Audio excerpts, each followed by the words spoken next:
Hey everyone, welcome back to the channel. In today's video, I'm going to show you how to clear or delete your TikTok watch history. Simply tap on your profile picture in the bottom right corner and now tap on these three bars in the top right corner and simply go for this settings and privacy.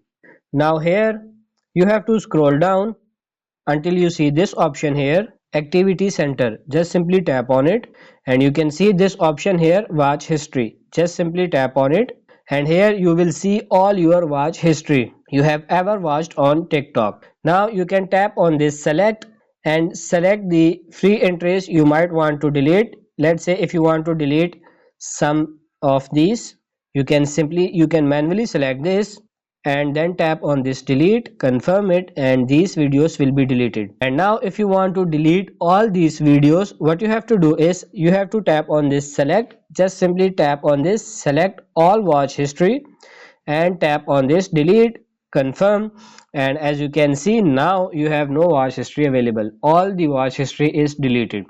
So that's pretty much it for this video. I hope this video was helpful. If it is, like it and subscribe to the channel. Thank you.